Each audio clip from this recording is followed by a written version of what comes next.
Ayos guys, nakapark tayo sa kahit mahirap maghanap, maghintay ng parking, nakapark naman tayo. Ayan, pupuntahan natin yung ice carving nila. Let's go.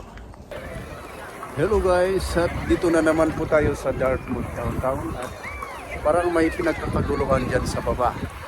So naisipan ko mag-drop by at let's go at titignan natin guys kung ano yung mga pinagagawa nila doon. Okay, samahan po ninyo ako at let's explore. At dito na nga tayo guys sa Dartmouth downtown. At titignan naman yan nyo, tambak ang mga ice dito. Natabunan na lahat yung mga parking space. So dito na tayo sa may ng ferry. Anong tawag dito? Drop off ng ferry.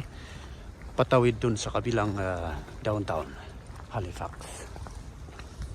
Saan? Let's go. Yan. Dito ang entrance ng mga ferry passengers. Pero ang pupuntahan natin ay ang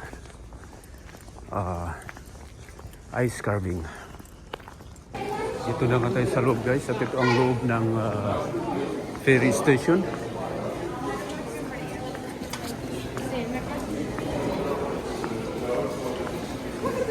Daming tao.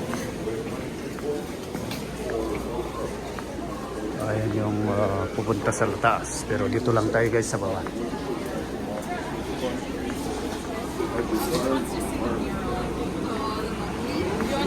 At ito po yung kung saan ka sasakay sa ferry. Dito. Tara.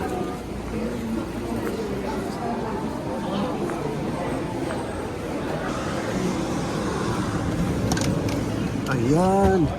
Dito na tayo sa downtown at ito yung ice carving nila. So enjoy watching guys. Panoorin natin. Ito ang mga na-carve nila. Canada Oregon, ganyan. Halifax, Nova Scotia. Ang dami. Try natin. So ito guys yung mga nila. Ito yung mga na-carve nila na mga ice. So, have a good day. Yan, ang dami Ang gaganda guys. See? Ang daming tao ngayon kahit na malamig. Pero yan, habang ginagawa nila. Ayan, chinso pa lang gamit niya. Ayan, gamit niya. Tara, punta natin.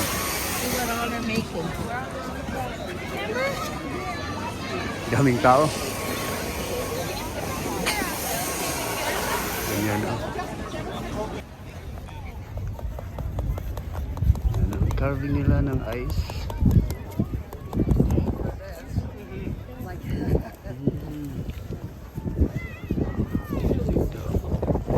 Ginagawa nila dito guys. Plus.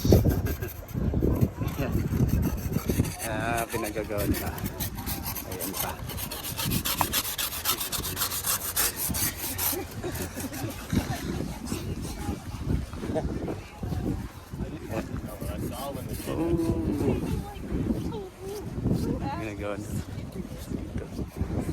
So dito tayo sa waterfront na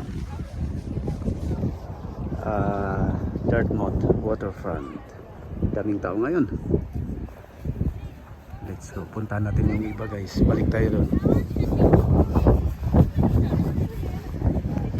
Nagawa tayo ng video para sa YouTube at sa Facebook.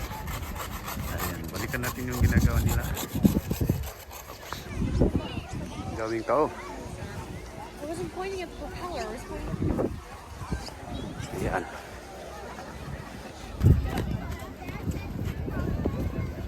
Nagka-curve pa sila guys. Tapos dito, pwedeng mag-picture. Madulas.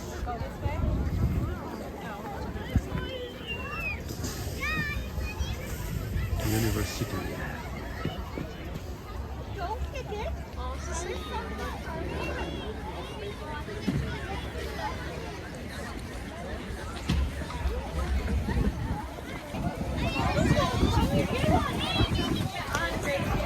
Ito na yung kanilang ginawa.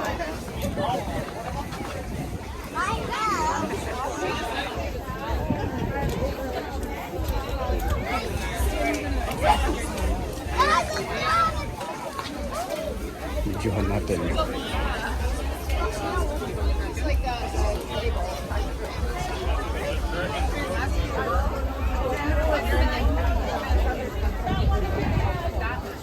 Megan on a sled.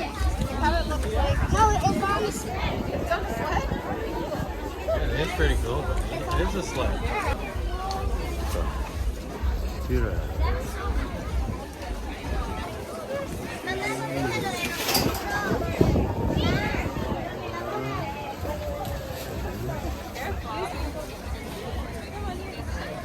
Yung iba.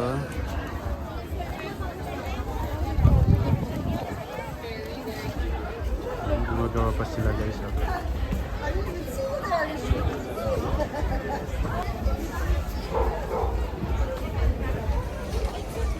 Oh, beer pala.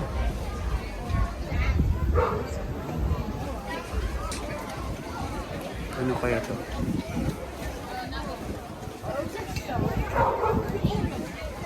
Ito yung gumawa.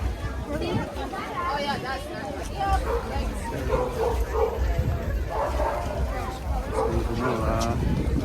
Sorry. Ito ang gumawa. Yung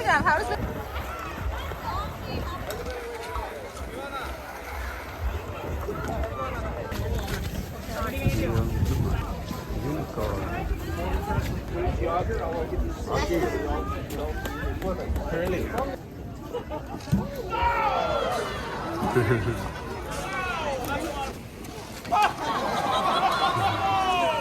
Let's try another one.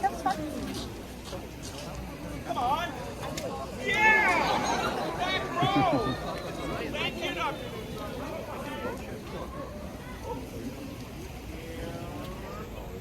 Oh, nice. I can't control where they go, I'm afraid. They go where they want. I can aim it, but... Here. Uh-oh. Houston.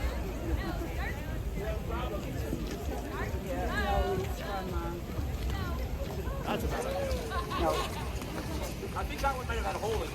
It will always take the path of least resistance. If there is a hole, it will find it and it will leak. Maybe your pressure is strong enough to let her beat her. Maybe. Maybe. It's possible we might need to...